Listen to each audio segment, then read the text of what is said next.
बताए जाएं आपके सामने तो क्या समझते हैं कि जो पीडीएम के ऑप्शंस थे पुराने लॉन्ग मार्च के, वो कायम रहेंगे या तहरीक अदम एतमाद पहला ऑप्शन हो सकता है? अब देखिए, मेरा ये ख्याल है, अल्लाह ताला ने मुझे 3 दफ़ा मुल्क का वज़ीर आज़म बनाया है। वज़ीर आज़म के अंदर एक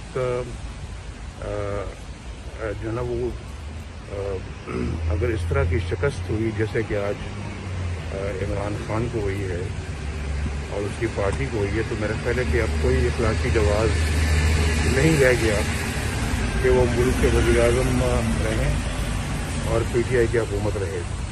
मेरे ख्याल में वो जो मॉरल अथॉरिटी है वो ख़त्म हो गई आज।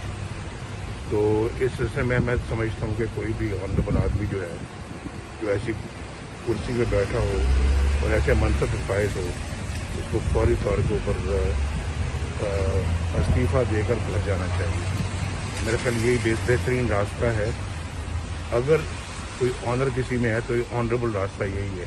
बहुत शुक्रिया सर, थैंक यू सर। रज़ा गिलानी साहब को मुबारकबाद दे दी, वो तो मैं फ़ोन करके दे दी थी। ठीक, आपके जरिए से दे दिया कि सर वो हम बता दें कि सर की चली गई आज। चलो बंद कर दिया। वालेकुम सलाम।